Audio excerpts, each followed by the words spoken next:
What's up, everybody? Welcome to episode 12, where we're going to talk all about Believe, Ball in the House's very first Christmas album from way back in 2008.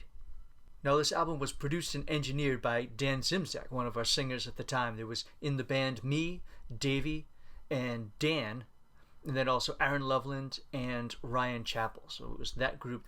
So let's start with Believe, which was the closing track on the album. This was the one Christmas original that we wrote for the album. And the story behind this, Dave and Aaron did most of the writing for it, but we did a lot of it as a group. They took the Fugees' If I Ruled the World and kind of started riffing on that. And that was a way that Dave and Aaron commonly wrote their songs, by listening to other things and kind of singing new things on top of it. Sometimes it'd become completely different. Sometimes they'd really almost like sample the other songs. So this song was probably one of those latter things. But when Dan was recording it, we were butting up against a tour. We needed to finish the mixing before we left. But there was some kind of error right at the last minute.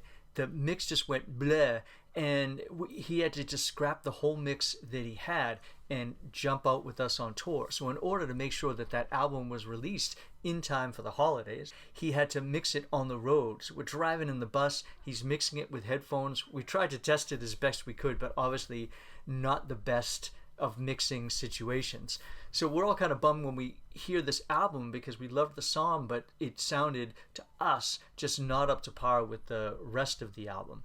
Anyway, but we were excited to get that song in there, and so we just decided, let's just put it on there, let's just do it. For the rest of the album, one thing that we were looking to do was to do something that was all Christmas albums, like actual like religious based Christmas songs. The very first opening song, O Come Emmanuel, was something that was very traditional, and what we tried to do with this was to do it multiple ways. You notice there's 4 versions of it on there. There's sort of this intro, and then what we did was kind of say, all right, here's this basic idea, let's give one to each of our leads, Dave, Aaron, and Dan, and let them each kind of do what they wanted with it. And it was a really cool experiment, because each one was just really short, but we just spaced them out throughout the album, so you got a little bit of this thing and how it evolved over the course of the album. So that was something we liked.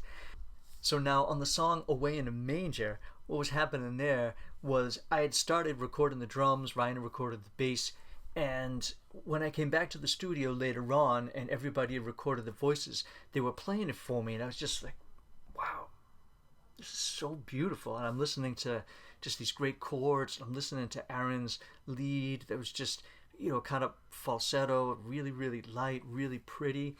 And I get to the verse 2, and the cattle are low, and they had put in this big underneath, and it just remember cracking up. Of course, that didn't make the album, but just a fun trick. And that's one thing that we were doing all the time, just playing little tricks in the studio, like, hey, listen to this, and we just have some silly random stuff on it. Some Children See Him, track number 6. This is a song that Dave and I had sung in St. Paul's Choir School. So if someday we'll do a little history and you can hear all behind the scenes, but I'm sure many of you know Dave and I had met in middle school in this boys' choir. And this was one of the songs that we did multiple times throughout Christmas. And it was a song from the carols of Alfred Burt that we had this awesome experience performing with the Boston Pops, with John Williams conducting and singing a whole bunch of these carols, including Some Children See Him. So that really stayed in our heads and was something that when we started to choose music, that was kind of an obvious choice. And then finally, Little Drummer Boy. Now this one, we couldn't record in the booth. It was too small for 2 of us. But we needed to have Ryan and I sing it together. It just wasn't going to sound right, we felt, multi-tracked. We felt like we needed to perform this at the same time. So in the house where Dan had the studio, there was a front porch, and then in between there was 2 doors. There was the door to the porch and the door to the inside. So it's almost like there was a airlock right in there.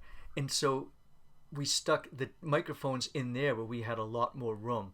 And of course, just like any studio where you don't have ventilation and all this stuff, it gets really, really hot. So the 2 of us together with 2 separate mics, and we knew the idea of what we wanted to do, and it kind of worked out. This start where we would go slow, and then second half where we would go fast. And it was just something that we did multiple takes on both trying to get it right, but just trying to figure out just what we wanted to do with it. Because again, we had the general idea, and it was just one of those things. We got to the end, and that if you've heard it, that silly funny ending that just kind of came about in the studio, and that stuck, and that's the one that we used.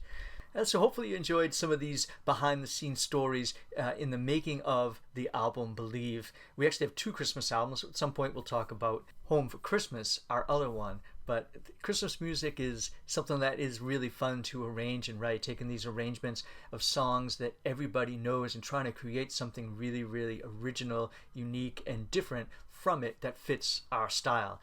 I think we did so fairly well on both albums, so if you have never heard it, check it out. It's, of course, Easter season right now, but, still plenty of people that love hearing Christmas music year-round. So check out Ball in the House's album, Believe. Thanks for listening.